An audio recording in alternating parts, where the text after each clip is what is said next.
일어나셔서 오늘 우리에게 주실 하나님 말씀을 함께 읽도록 하겠습니다. 요한복음 10장 11절부터 21절까지입니다. 함께 읽겠습니다. 나는 선한 목자라. 선한 목자는 양들을 위하여 목숨을 버리거니와 싹구는 목자도 아니요 양도 제 양이 아니라 이리가 오는 것을 보면 양을 버리고 달아나나니 이리가 양을 늑탈하고 또 해치느니라. 달아나는 것은 저가 싹군인 까닭에 양을 돌아보지 아니함이나 나는 선한 목자라. 내가 내 양을 알고 양도 나를 아는 것이 아버지께서 나를 아시고 내가 아버지를 아는 것 같으니 나는 양을 위하여 목숨을 버리노라. 또 이 우리에 들지 아니한 다른 양들이 내게 있어 내가 인도하여야 할 터이니 저희도 내 음성을 듣고 한 무리가 되어 한 목자에게 있으리라. 아버지께서 나를 사랑하시는 것은 내가 다시 목숨을 얻기 위하여 목숨을 버림이라. 이를 내게서 빼앗는 자가 있는 것이 아니라 내가 스스로 버리노라. 나는 버릴 권세도 있고 다시 얻을 권세도 있으니 이 계명은 내 아버지에게서 받았노라 하시니라.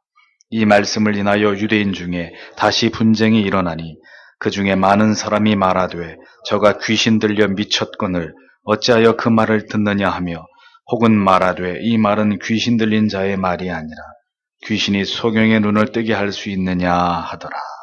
아멘. 자리에 앉으십시오.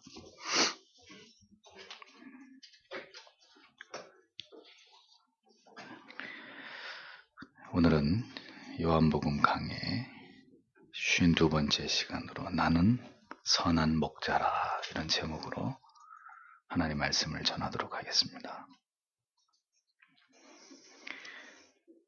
복음의 핵심이 무엇인지 그것을 올바르게 이해하기 위해서는 복음서를 통해서 선언하시는 메시아의 나는 무엇이다 라는 형식으로 표현된 예수님의 자기 선언에 주목할 필요가 있습니다. 예수님께서는 이러한 자기 선언의 표현을 통해서 우리에게 메시아에 대한 모든 정보와 복음이 말하고자 하는 참된 의도를 함축적으로 전달하고 계시기 때문입니다. 그리스도께서 자기를 정의하시는 이러한 말씀들을 우리가 올바르게 깨닫지 못하고 그 의미에 집중하지 못함으로 인해서 신앙은 결국 표류하게 되는 것이고 복음이 아닌 자리에서 방황하게 되는 일들이 일어나게 되는 것입니다. 예수 그리스도를 올바르게 알지 못하는 구원의 길은 구원의 길처럼 보이는 그러나 결코 실상은 구원으로 인도할 수 없는 신기루일 뿐입니다. 왜 많은 사람들이 신앙의 길로는 접어들었지만 여전히 방황하고 흔들리고 진리를 배회할 뿐 온전히 그의 삶이 예수 그리스도에 정초하지 못하고 하나님만을 의지하지 못하는 그런 삶을 지루하게 지속하는 이유가 무엇 때문일까요? 그 이유는 모두 다 예수 그리스도에 대한 피상적인 지식과 관념적인 믿음 때문인 경우가 적지 않습니다. 예수 그리스도의 자기 선언을 통해서 우리는 그렇게 자신을 소개하시는 그리스도와 대면해서 진정으로 그가 나의 구주 되심을 확인하고 온 몸이 전율케 되는 십자가를 경험하는 그 은혜에 관통당하는 체험을 갖게 될 때 우리는 비로소 진정한 그리스도인이 되어갈 수 있는 것입니다. 요한복음에서 우리는 이러한 그리스도의 자기 선언을 깊이 묵상할 필요가 있습니다. 이는 메시아께서 직접 그의 피조물들에게 말씀하신 예수 그리스도 자신의 정체성에 대한 정의입니다. 우리는 때때로 이 메시아의 자기 정의에 귀를 기울이고 그렇게 내가 메시아를 바라보고 신뢰하고 인식하고 있는지에 대해서 자주 점검해 보아야 될 필요가 있습니다. 그것이 예수 그리스도와 내가 견고한 연합 속에 있음을 확인할 수 있는 매우 중요한 수단이 되기 때문입니다. 이어지는 성경의 본문 속에서도 우리는 예수 그리스도의 계속되는 자기 선언을 보게 됩니다. 주님 자신에 대한 설명은 이것이었습니다. 11절, 12절. 나는 선한 목자니라. 선한 목자는 양들을 위해 자기 생명을 주거니와 목자가 아닌 싹군 곧 양들이 자기 것이 아닌 자는 이리가 오는 것을 보면 양들을 버리고 도망하나니 이리가 그것들을 붙잡아가고 또 양들을 해치느니라. 이렇게 기록하고 있습니다. 이 구절을 헬라어 원문에서 주의해서 보아야 될 부분은 2절에 나오는 양의 목자에서 목자 앞에는 아무런 관사가 등장하지 않지만 11절에서 나의 선한 목자라고 할 때는 그 목자라는 단어 앞에 정관사가 붙어 있다는 점입니다. 그래서 정확하게 이 부분을 번역을 하면 나는 그 선한 목자라고 기록되어져 있는 것을 볼 수 있습니다. 예수 그리스도만이 모든 죄인들을 구원할 유일무이한 바로 그 메시아, 그 목자이심을 주께서는 분명하게 강조하고 계시는 것을 볼 수 있습니다. 예수 그리스도 이외에 누가 감히 목자라고 말할 수 있다는 말입니까? 그리스도 외에 우리를 구원할 자가 누구란 말입니까? 그 어떤 인간도 우리 구주 예수 그리스도 외에는 참된 목자도 참된 스승도 될 수 없다는 사실을 우리는 기억해야 합니다. 여러분이 올바른 교회와 목회자를 분별함에 있어서 결코 그리스도 외에 다른 종교의 구원을 말하는 교회가 있거나 다른 종교의 구원과 혹 다른 종교와의 연합과 통합을 도모하는 자가 있다면 그곳이 아무리 사람이 많이 모이는 교회라 하더라도 그곳은 그리스도의 교회가 아닌 것이고 그 목회자가 아무리 인격적으로 훌륭하고 많이 알려진 저명한 설교자라 할지라도 그는 결코 그리스도의 종이 아니라는 사실을 기억하셔야 합니다. 그리스도 외의 구원을 말하거나 그리스도가 받으실 참된 목자로서의 높임을 가로채는 자에게는 하나님의 저주가 있을 뿐입니다. 또 한 가지 짚고 넘어가야 될 부분은 양들을 위하여라고 번역된 부분입니다. 이 부분은 양들을 대신하여라는 의미로도 번역이 가능합니다. 즉 예수 그리스도께서 이 세상에 오신 이유는 모든 양들을 대신해서 택하신 모든 하나님의 자녀들을 대신해서 그들의 죄를 자신의 목숨을 버려서 대속하시기 위해서 오셨다는 사실을 주께서는 분명히 이 선한 목자의 비유를 통해서 밝히고 계시는 것을 보게 됩니다. 예수 그리스도만이 참된 나의 구주이시고 그분만이 나의 모든 죄를 대신하셔서 자기를 버리신 우리의 영원한 대속주가 되신다는 것을 성도는 절대로 잊어서는 안 됩니다. 그러므로 예수 그리스도를 믿는다는 것은 예수께서 나의 모든 죄를 대신 지시고 나를 대신하여 모든 조롱과 고통과 멸시를 받으심으로 십자가에서 죽으시고 그리고 부활하신 것을 믿는 것을 의미하는 것입니다. 내가 당할 그 모든 죄의 형벌을 주께서 대신하셨음을 알고 그 은혜에 대한 감격과 감사를 가지고 주님을 믿는 것입니다. 우리는 모두 지옥에 떨어진 자들이었습니다. 죄로 인해서 완전히 죽어버린 소망 없는 가련하고 비참한 존재들이었을 뿐입니다. 우리를 대신해서 모든 대가를 지불하시고 우리를 그 죄와 영원한 지옥의 불못으로부터 건져내신 분이 바로 예수 그리스도이십니다. 그 은혜를 알지 못하고 그 사랑에 감격함이 없는 신앙은 결코 진정한 의미의 신앙이라고 볼 수 없는 것입니다. 성도 여러분, 막연한 믿음으로는 절대로 구원에 이를 수 없습니다. 나를 대신해서 자기의 생명을 버리신 갚을 길이 없는 예수 그리스도에 대한 깊은 사랑에 언제나 감격하고 감사하는 마음으로 그렇게 주님을 섬기는 신앙이 아니라면 그것은 신앙이 아닌 어떤 종교에 대한 이해 정도의 수준일 뿐인 것입니다. 여러분 모두가 진심으로 예수를 믿고 의지하고 마음을 다해서 주님을 사랑하게 되시기를 간절히 바랍니다. 예수께서는 단도직입적으로 선한 목자의 특징에 대해서 분명하게 짚어가기 시작하십니다. 선한 목자는 양들을 대신해서 목숨을 버리는, 결코 누구나 그렇게 할 수 없는 가장 중요한 선한 목자의 특징을 주님께서는 가장 먼저 말씀하셨습니다. 모든 목자들이 양들을 위해서 목숨을 버릴 수 있는 것은 결코 아닙니다.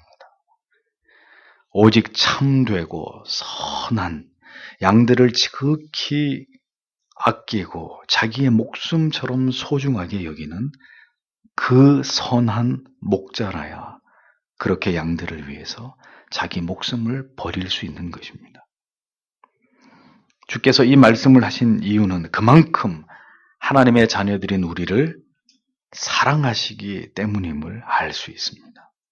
주님께서는 지금 과장을 하시거나 실제로 그렇게 하지 못할 허풍에 가까운 말씀을 하시는 것이 결코 아니었습니다. 주께서는 구체적으로 말씀하시기를 선한 목자가 아닌 그저 싹쓸 받고자 하는 목적으로 양을 치는 싹군으로 결국 그런 자는 선한 목자가 아니라고 분명히 말씀하셨습니다. 그런 자가 그 선한 목자가 아닌 이유는 이리가 습격을 해서 양들을 빼앗고 해칠 때 목숨을 걸고 양들을 지키기는커녕 자기 목숨을 보존하기 위해서 양들을 버리고 도망을 치기 때문이라고 말씀하셨습니다. 13절에 그렇게 싹군이 도망을 치는 것은 그가 싹군인 까닭에 양을 전혀 돌보지 않기 때문이다라고 말씀하십니다. 선한 목자는 생명을 걸고 양들을 지키지만 싹군은 양을 버리고 도망을 치는 자다. 주님께서는 그렇게 선한 목자와 싹군의 차이를 설명하셨습니다. 그저 녹을 받고 양을 칠 뿐인 사람은 자신이 받을 싹만을 생각할 따름이지만 양을 사랑하는 목자는 양들을 지키기 위해서 자기의 목숨까지 불사한다고 주님께서는 말씀하고 계시는 것입니다. 그 선한 목자가 다름 아닌 예수 그리스도 자신이라는 것을 설명하고 계시는 내용이었습니다. 선한 목자의 가장 큰 고통은 자신의 사랑하는 양들이 일이나 맹수에 의해서 피를 흘리면서 상처를 입거나 혹은 도둑이나 강도들에 의해서 늑탈을 당하는 일입니다. 싹군이 아닌 참된 목자는 양들이 당하는 이러한 아픔과 고통을 절대로 외면하지 않습니다. 자기의 생명을 던져서라도 날카로운 막대기와 혹은 다윗처럼 물맷돌을 가지고 혹은 어떤 수단을 사용해서든 맹수들과 도적들로부터 자기 양떼를 지켜내는 자입니다. 예수 그리스도께서 그토록 사랑하시고 결코 사탄에게 빼앗기지 않기 위해서 오늘도 졸지 아니하시고 주무시지도 않으면서 그렇게 지키고 계시는 그들이 과연 누구란 말입니까?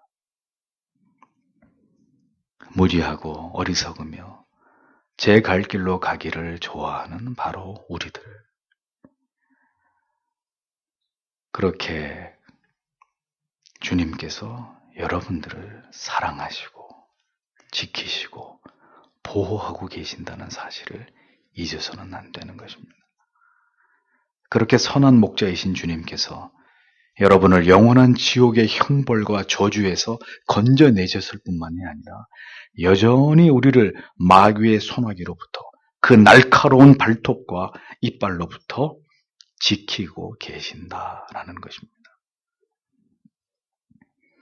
싹구는 양을 지키지 않습니다.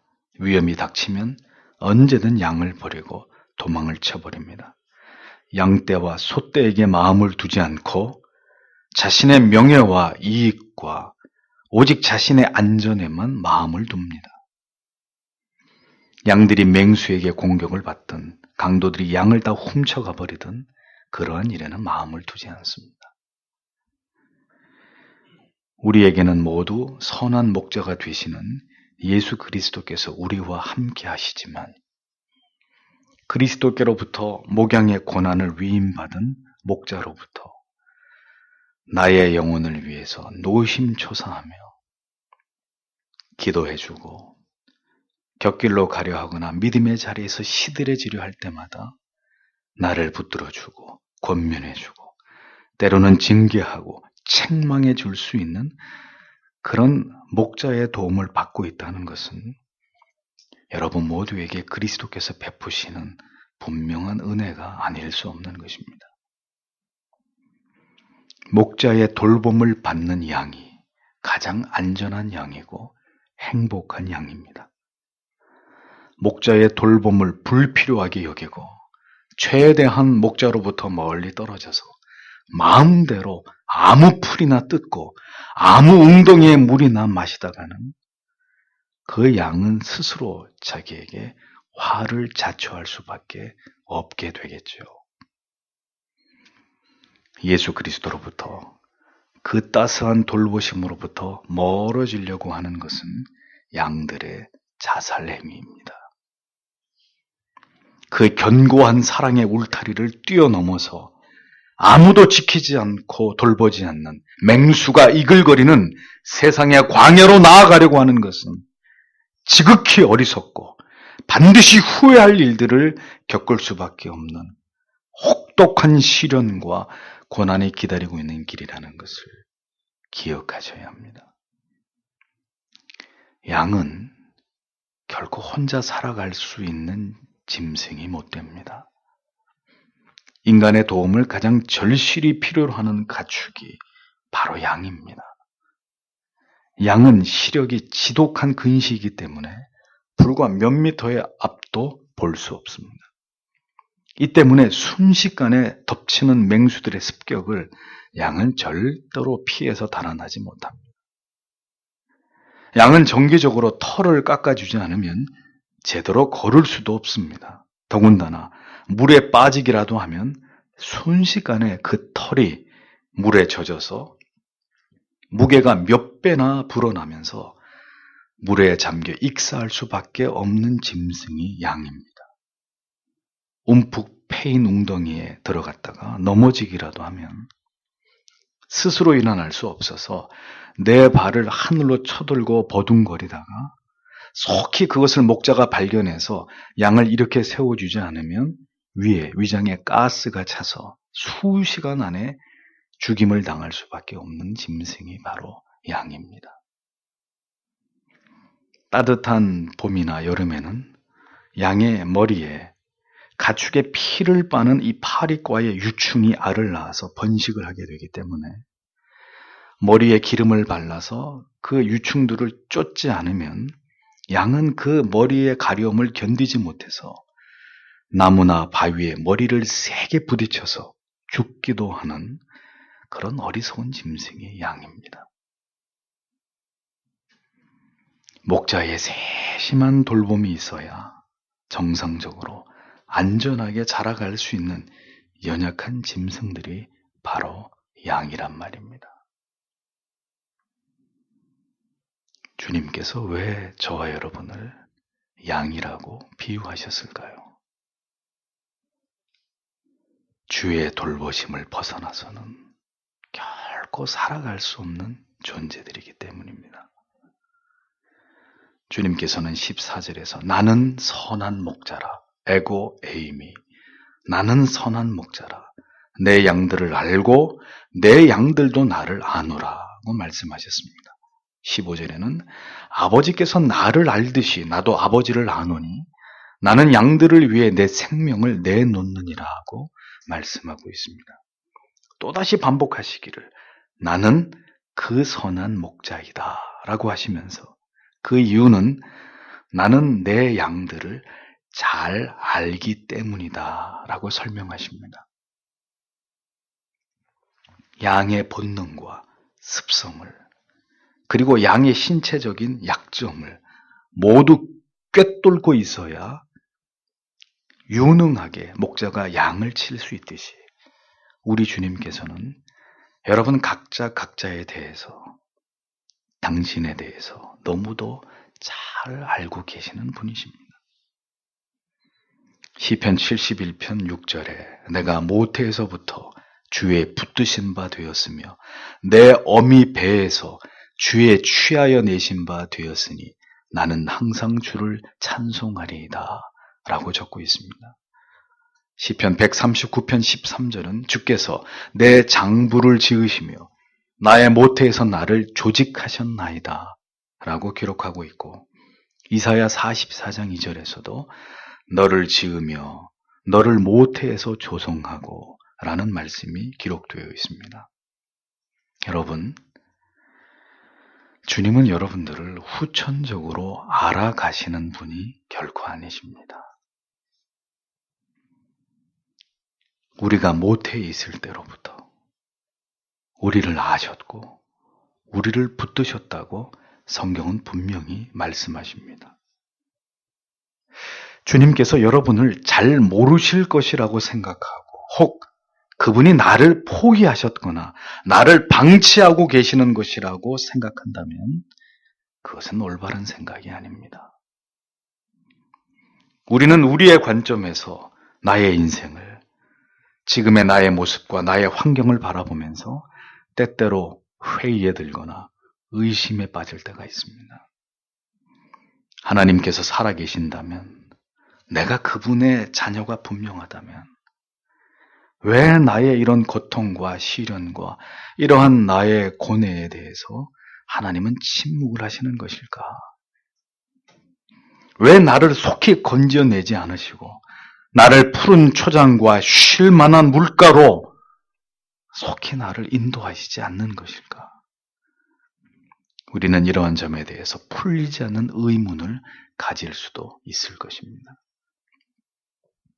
하지만 하나님께서는 우리를 이끄시고 인도하시고 하나님의 사람들을 빚어가심이 있어서 우리에게 일일이 허락을 받으시거나 우리를 이해시키시거나 우리를 설득하시거나 우리의 어떤 의문과 회의에 대해서 일일이 대꾸하시는 분이 절대로 아니십니다.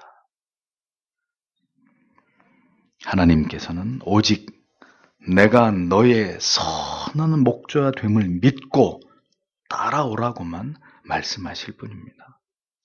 알 수 없으면 인내하면서 모든 것을 깨닫게 되기까지 순종하면서 기다리라고만 우리에게 말씀하실 분입니다. 하나님께서는 우리에게 믿음을 원하시지 우리의 동의와 재창을 요구하시는 분이 아니십니다. 서울에서 부산을 간다고 가정을 해보죠. 서울에서 부산을 가는 길은 운전을 하는 운전기사님만 알면 되는 것입니다. 부산을 가기 위해서 고속도로를 타고 어디로 어떻게 가야 되는지를 그 버스를 타고 있는 모든 사람이 다 알 이유는 없는 것이죠. 나는 그저 버스 안에서 몸을 싣고 기사분을 믿고 가기만 하면 되는 것입니다. 내가 가야 할 길은 내가 아는 것이 아니라 오직 주님께서만이 아십니다. 나에 대해서 가장 정확하고 분명하게 내가 모르는 모습까지도 알고 계시는 분은 나를 창조하시고 나를 조성하신 나를 지으신 하나님 뿐이심을 기억하십시오. 그런데도 그 하나님의 뜻에 순종하려 하지 않겠다는 것입니까? 그 하나님을 의지하지 않고 인생의 중요한 선택과 결정을 내리려 한다는 말입니까? 가장 미련하고 어리석은 사람이 아닐 수 없습니다. 누가 나를 안다는 말입니까? 누가 나를 고치고 나의 영혼을 자유롭게 하고 나에게 평강을 주시고 나를 고치신단 말입니까? 나를 가장 잘 아시는 주님만이 나를 인도하시고 나를 고치시고 나에게 참된 평안과 안식과 위로를 주실 분인 것입니다. 그 주님을 피해서 어느 곳으로 가서 문제를 해결받으려 하시고 어떤 일을 다시 시작함으로 인생의 새 판짜기를 하려고 하십니까? 하나님을 붙들지 않고 선한 목자이신 주님을 의지하지 않은 채 그대는 지금 무엇을 도모하고 계획하면서 보랏빛 희망의 꿈을 꾸고 있는 것입니까? 오직 그리스도만이 나의 목자이십니다. 나를 가장 잘 아시는 분이십니다. 내가 가야 할 길, 가장 그 길로 나를 안전하게 인도하시는 분이십니다. 나와 영원토록 함께 하시는 분이십니다. 그분을 결코 떠나지 마십시오. 주님과 함께하는 결정이 아니라면 그것은 지금 여러분이 실패를 결정하는 것이라는 것을 잊어버리지 마십시오. 예수 그리스도께서 나를 알고 계신다는 것이 지금 이 순간, 앞으로도 영원토록 우리에게 가장 기쁘고 감격스럽고 감사한 이유가 돼야 하는 것입니다. 의사는 환자를 알기 때문에, 그의 병을 알기 때문에 그를 살기 위해서 수술을 결정합니다. 아버지는 아들이 살아갈 그 빛나는 앞으로의 인생과 삶의 가치를 알기 때문에 그 아들을 위해서 자기의 간을 이식해 주는 것입니다. 늘 품 안에 어린 딸로만 여겨졌던 그 딸이 이제는 아내가 되고 엄마가 되어서 살아가야 될 그 험난한 인생의 길을 알기에 딸을 시집 보낸 그날, 어머니는 홀로 딸이 머물던 방으로 돌아와서 눈물을 훔치는 것입니다. 주께서는 아버지의 마음을 아시고 하나님을 배반한 죄인들에게 예비된 그 비참한 최후를 아셨기 때문에, 그 영원한 지옥의 불못의 끝없는 형벌의 내용을, 그 가련한 죄인들의 미래를 아셨기 때문에 자신을 버려서 우리를 구원하시고자 갈보리 피 언덕을 올라가신 것입니다. 주께서 그렇게 우리를 아시는 것 같이 중요한 것은 양도 목자를 그렇게 알아야 하는데, 그 알매 정도는 바로 성부 하나님께서 성자를 아시고 성자께서 성부를 아심처럼 그 알미 그렇게 매우 친밀하고 견고하고 밀착되어 있어야 됨을 주님이 말씀하셨음에도 불구하고 주님은 그렇게 우리를 속속들이 아시지만 우리는 아직도 주님에 대해서 모르는 것이 허다하단 말입니다.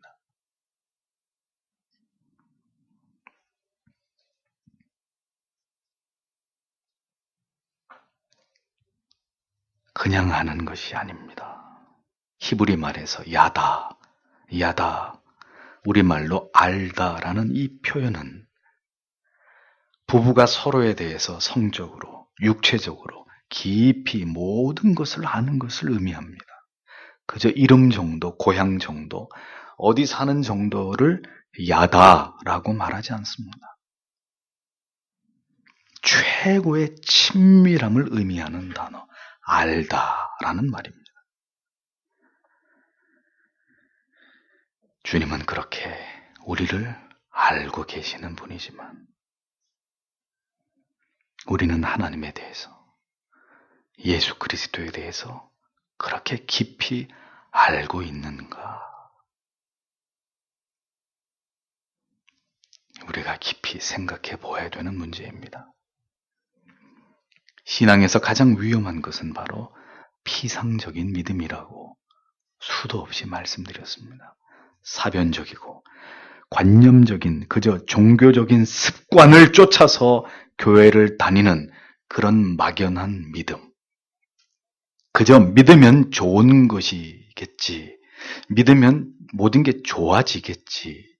좋은 일들이 일어나고 죽더라도 천국은 가게 되겠지. 이러한 모호함은 구원의 확신으로 나아가는 길목의 가장 큰 방해물입니다.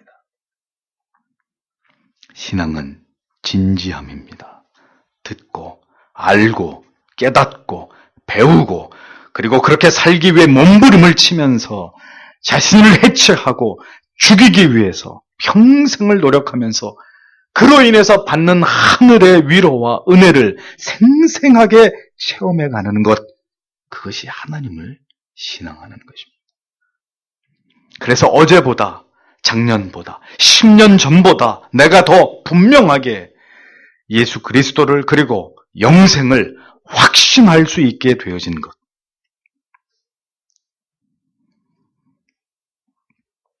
그것이 바로 하나님을 신앙하는 행위가 되는 것입니다. 사랑은 그 사랑하는 대상에 대한 모든 것을 알고 싶어하는 열정을 불러일으킵니다. 우리가 진정으로 그리스도를 사랑하는 것이라면 우리는 더욱 힘써서 그분을 알고자 해야 할 것입니다. 하나님을 아는 진정한 기쁨을 누리면서 그 하나님의 아름다우신 성품과 그리스도께서 보여주시는 그 삶의 순전함과 그 고결함에 깊이 영향을 받으면서 그분을 본받고 싶어하는 마음을 언제나 우리의 마음에 깊이 간직하고 살아가는 참된 그리스도인의 삶을 살아가야 하는 것입니다. 신자는 저절로 성화되어 가는 것이 결코 아닙니다. 구원의 여정 속에서 성도가 이루어가야 되는 성화는 언제나 삶 속에서 그리스도를 묵상하고 어떻게 살아가는 것이 진정으로 나를 위한 것이 아닌 주님을 위한 삶인지를 끊임없이 매 순간 사유하는 것입니다. 매일의 삶 속에서 우리가 부딪히게 되는 모든 일들 속에서, 우리가 만나게 되는 사람들 속에서 우리가 무엇을 선택하고 어떤 결정을 내리면서 무엇을 포기하고 나를 내려놓아야 될지를 진지하게 고민하면서 우리 안에서 날마다 그리스도께서 부여하신 새로운 성품을 쫓아서 옛사람들의 것들을 기꺼이 포기하는 삶이 수반되어야 우리의 신앙은 점점 더 완성되어져 갈 수 있는 것입니다. 그리고 그러한 삶을 가능하게 하는 원동력은 진리 속에서 더 깊이 예수 그리스도를 알아가는 것과 비례하게 되어 있는 것입니다. 주께서는 분명히 양도 나를 안다고 하셨습니다. 나만 양을 아는 것이 아니라 양들도 나를 안다고. 그냥 아는 것이 아니라 아버지께서 내가 아버지를 알듯이 그들도 나를 안다고, 나를 알아야 한다고 말씀하셨습니다. 여러분이 사랑하는 사람을 진지하게 오랜 시간을 두고 알아가고자 하듯이 그렇게 진심으로 하나님을 알아가려고 하는 사람이 되어야 하는 이유는 우리는 이 말씀을 통해서 충분히 깨닫게 되는 것입니다. 16절을 보십시오. 또 이 우리에 속하지 않은 다른 양들이 내게 있으므로 그들도 내가 반드시 데려오리니 그들이 내 음성을 듣겠고 이로써 한 우리와 한 목자가 있으리라 하고 말씀하십니다. 예수 그리스도는 유대인들만을 위한 목자가 결코 아니십니다. 누가 어떤 무식한 사람이 기독교는 이스라엘의 민족 종교일 뿐이다. 뭘 좀 안답시고 그렇게 얘기를 하는데 아무것도 모르는 사람입니다. 모든 이방인들, 바로 우리에게조차도 그 주님은 선한 목자가 되신다고 성경이 이렇게 엄연히 말씀하고 있지 않습니까? 우리에 속하지 않은 다른 양이란 바로 이방인들, 우리를 의미하는 말씀입니다. 비록 유대인이 아닐지라도 내 음성을 알아듣는 그들은 한 우리 안에서 한 목자에게 속한 양들이 될 것이라고 주님은 분명히 말씀해 주셨습니다. 중요한 것은 유대인이나 헬라인이나 누구든지 예수 그리스도의 그 음성을 들어야 한다는 것이죠.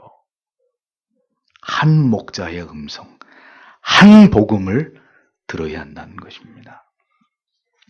영국 교회의 복음이 다르고 미국과 독일과 네덜란드와 프랑스 교회의 복음이 한국과 다를 수 없는 것입니다.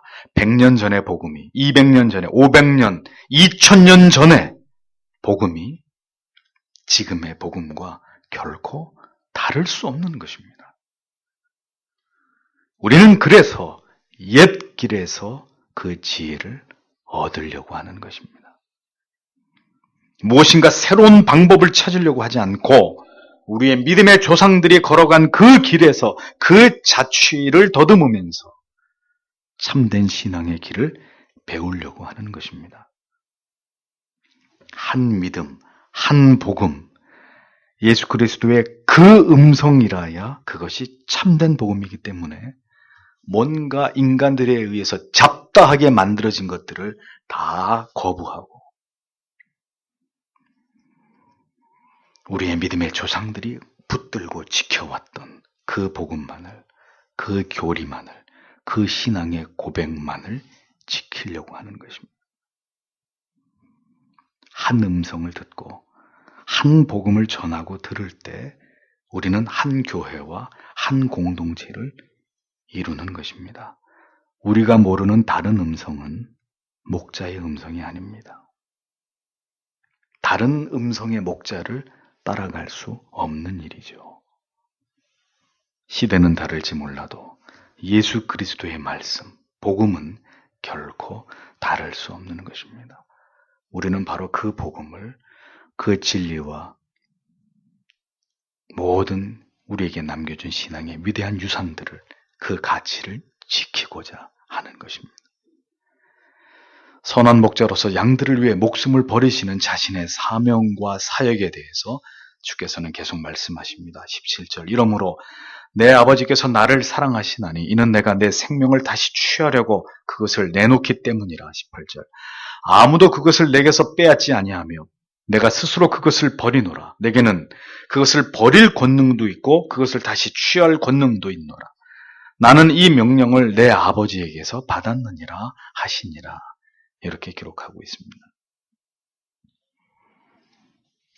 자, 선한 목자는 양들을 위해 자기의 목숨을 버린다고 말씀하셨습니다.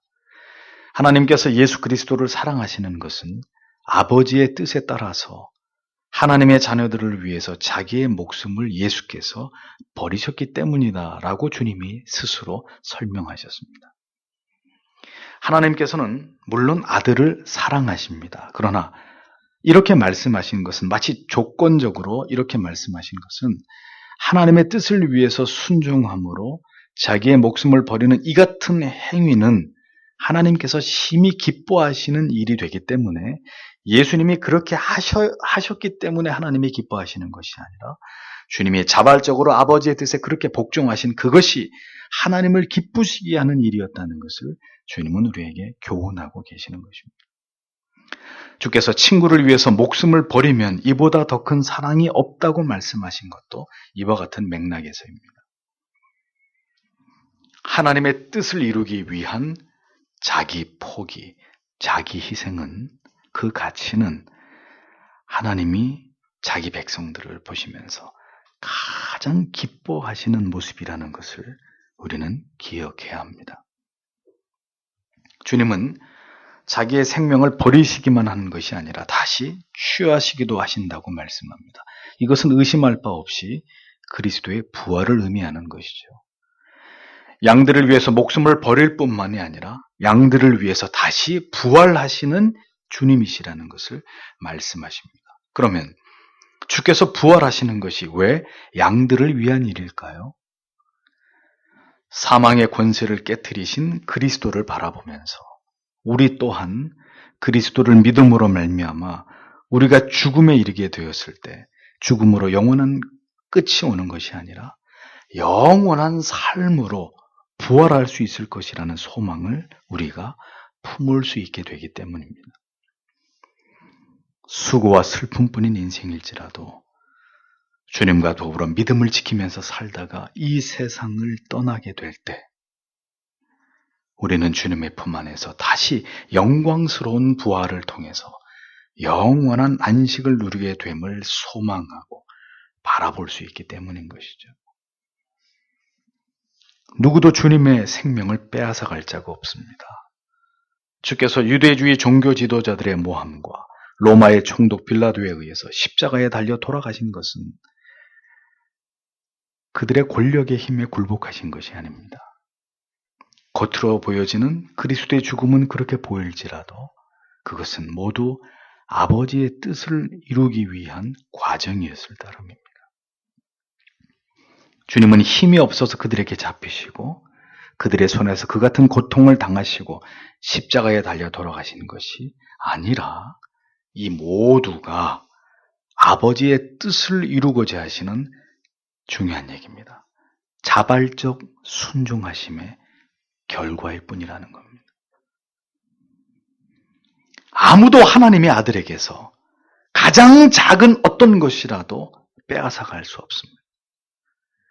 주님께서 내어주신 것은 모두 아버지의 뜻에 대한 자발적이고 능동적인 순종하심의 결과입니다. 이렇게 하시는 것이 바로 하나님께서 자신을 이 세상에 보내신 뜻이고 성자에게 나타내신 아버지의 지켜야 될 명령이었다고 주님은 말씀하십니다. 이러한 표현이 성자께서 성부보다 열등함을 의미하는 것은 결코 아닙니다. 각각의 책임과 임무가 다르셨다는 것을 의미하는 것으로 보는 것이 마땅하죠. 이것은 우리에게 매우 중대한 교훈을 안겨줍니다. 성도로 이 세상을 살아가는 삶에서 우리는 이 세상에서 고난을 당하고 불이익을 당할 수 있습니다. 그런 것은 우리가 부족해서가 아닙니다. 우리가 세상 사람들보다 무능해서도 아닙니다. 하나님의 뜻을 이루기 위한, 그렇게 나를 희생해서라도 내가 손해를 보더라도 하나님의 이름에 합당한 영광을 위해서, 또 복음이 올바르게 전해지기 위해서 우리는 그렇게 나를 포기할 수 있는 것이, 그것이 온전히 그리스도를 닮아가는 성도의 삶의 아름다움인 것입니다. 우리는 내가 다 누리고 내가 다 차지하고 내가 가장 높은 곳으로 올라가는 것이 하나님의 축복이고 하나님의 은혜라고만 생각하려고 합니다. 절대로 포기할 수 없고 손해보려고 하지 않고 불이익을 받지 않고 나의 모든 것을 철저하게 지키면서 그리스도를 위한 삶을 살아가려고 합니다. 그런데 그것이 가능할까요? 그리스도를 닮아가는 아름다운 삶은 그리스도가 힘이 없어서가 아니라 그분이 자기를 해하는 자들을 물리칠 수 있는 권세가 없어서가 아니라 아버지의 뜻에 자발적으로 능동적으로 복종하기 위해서 주님이 그 모든 권세를 다 버리고 자기를 십자가에 내어주신 것처럼 그것이 복음이 말하는 핵심이라는 것을 알면 우리도 이 세상에서 나를 죽여야 하는 것입니다. 이 세상에서 성도는 주를 위해서, 진리의 가치를 위해서, 하나님을 영원롭게 하기 위해서 기꺼이 포기하는 삶을 선택할 때 하나님의 뜻이 이루어지고 하나님의 나라가 세워지는 것입니다. 하나님의 뜻을 이루기 위해서 나를 내려놓을 수 있을 때 여러분을 통해서 세상은 변화되기 시작하는 것입니다. 그러한 과정과 대가를 지불할 자를, 이 세상에 그리스도를 모르는 자들을 선택해서 그들에게 그 일을 행하게 하시겠습니까? 천만에요. 그 일을 성도를 통해서, 하나님의 자녀들의 그러한 삶을 통해서 하나님께서는 이 위대하신 하나님의 뜻을 이루어 가기를 원하시는 것입니다. 그것을 위해서 부름을 받은 자들이 성도입니다. 그 가치를 위해서 그리스도가 자기를 포기하신 것처럼 그 하나님의 위대하신 뜻을 이루기 위해서 내 가정 속에서, 내 직장 속에서, 이 세상 속에서 그 원대하신 아버지의 뜻을 이루기 위해서 자기를 내려놓을 수 있는 사람들, 그들이 복음의 참된 의미를 발견한 사람들입니다.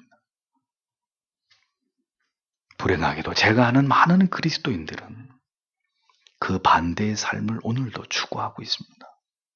예수 때문에 모든 것들을 쟁취하고 누리고 즐겁고 행복하게 그렇게 살다가 죽으면 그만이라고 생각하는 그런 생각들 말입니다. 성도는 이 위대한 부르심과 사명을 위해서 그리스도를 본받아 자발적 순종과 능동적인 복종으로 그 사명의 길을, 사명의 삶을 살아가는 사람들입니다. 가장 아름다운 신앙의 모습은 누가 하라고 해서 수동적으로 하는 것도 아니요, 또 그 일을 열심히 했을 때 하나님이 나에게 복을 주시겠지를 바라고 하는 것도 아닙니다.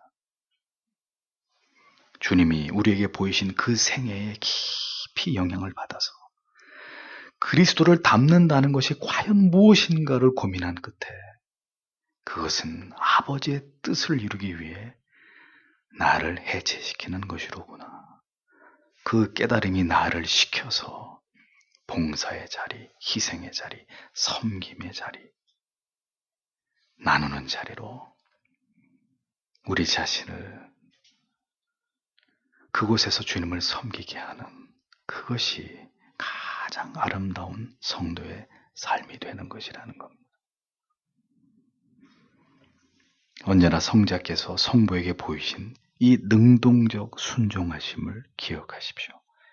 그것을 본받아갈 때 성도의 삶이, 그 모든 삶의 내용이 하나님 보실 때 너무나 아름답고 귀한 생애가 될 수 있는 것입니다. 중요한 것은 성자 예수 그리스도의 이러한 모든 구속 사역이 모두 성자의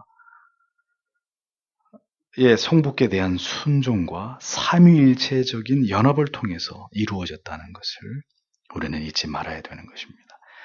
유대주의자들은 어떻게 해서든 예수 그리스도와 성부의 이 연관성을 부정하려고 하고 있었지만 주님께서는 계속해서 밝히시기를 아버지와 나는 하나다.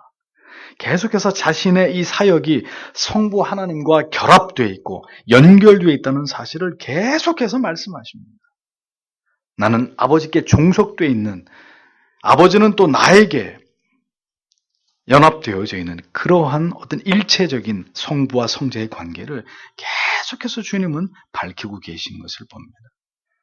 문제는 복음서를 통해서 이렇게 예수님께서 성부와의 관계를 증명하실 때마다 유대인들은 크게 분개하면서 예수님의 이러한 신성 모독적인 말씀에 대해서 그들은 흥분을 감추지 못하는 모습을 보여준다는 것입니다.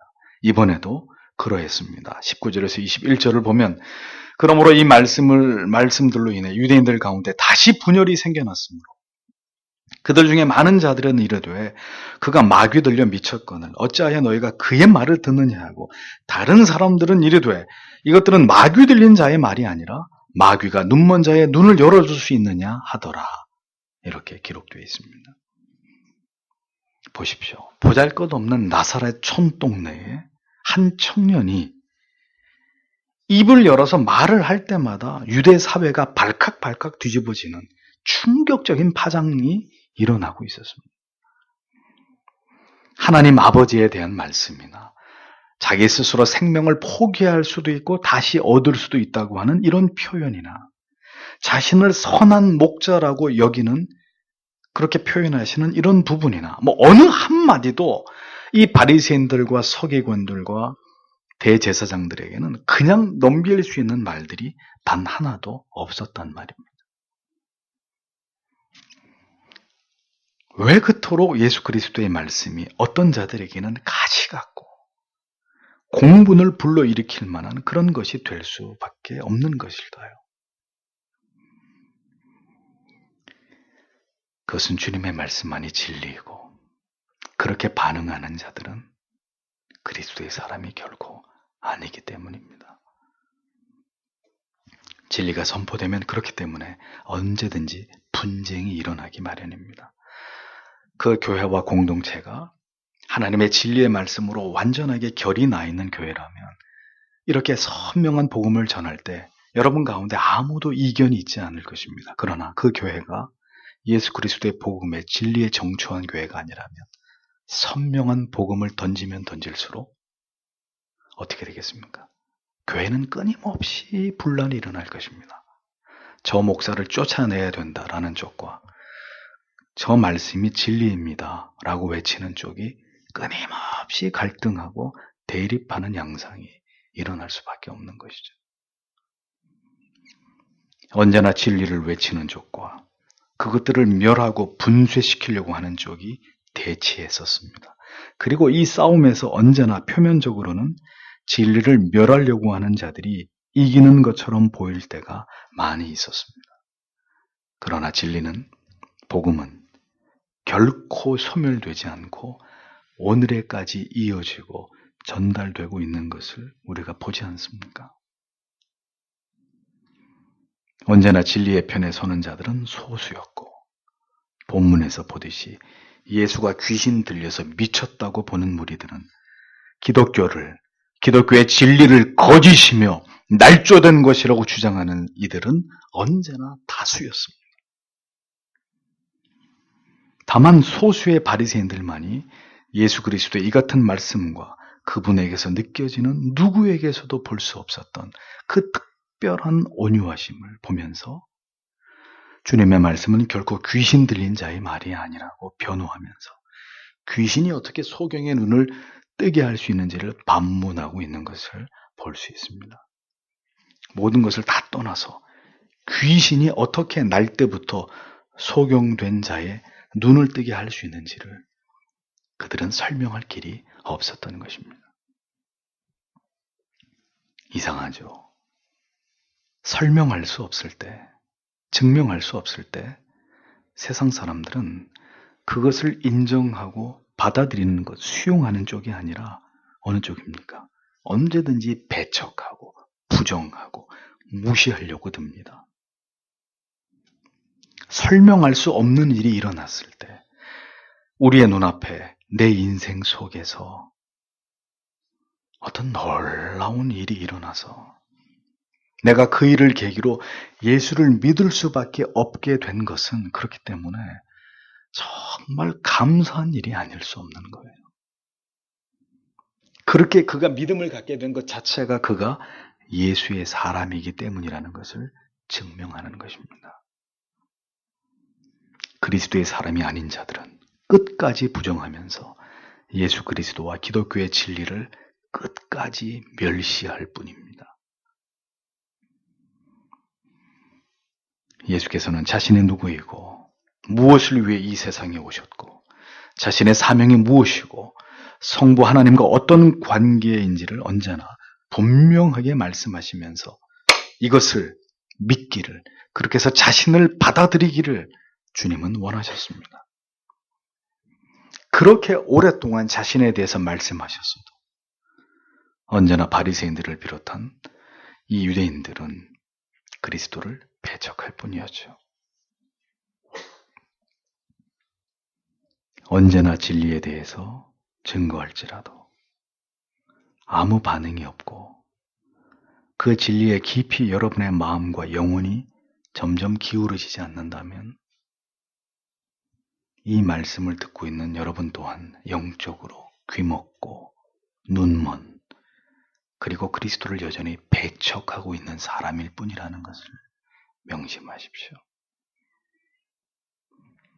복음을 깊이 마음에 받아들이고 예수 그리스도께로 더 가까이 나아가고자 하는 자, 주님과 우리의 관계를 목자와 양이라고 말씀하셨다면 그 목자와 양의 관계 속으로 들어가서 그 풍성하신 은혜의 꼴을 먹으면서 예수 그리스도와의 그 신비한 영적인 연합을 갈망하는 자가 되어야 그 사람이 신자인 것입니다. 그렇게 될 때 우리의 신앙도 다윗이 시편 23편에 노래하셨듯이 여호와는 나의 목자시니 내게 부족함이 없으리로다, 이렇게 고백할 수 있는 신자가 될 수 있는 것입니다. 성도 여러분, 신앙은 실제입니다. 목자와 양의 그 복된 관계를 경험하고 그것을 체험하는 것입니다. 부디 그 예수 그리스도 속으로 들어가서 그분을 만나고 경험하는 은혜가 여러분 모두에게 있게 되기를 원합니다. 생명을 버려서 자기 양떼를 지키는 그 목자의 열정과 사랑을, 그 희생을 깨닫고 체험함으로 영원토록 그 목자의 양으로 살아가는 기쁨을, 그것을 염원하는 소망을 마음에 품고 주님을 섬기는, 그렇게 예수 그리스도를 알기를 갈망하는 주님의 양떼들이 저는 여러분 모두가 되기를 간절히 소망합니다. 기도하겠습니다.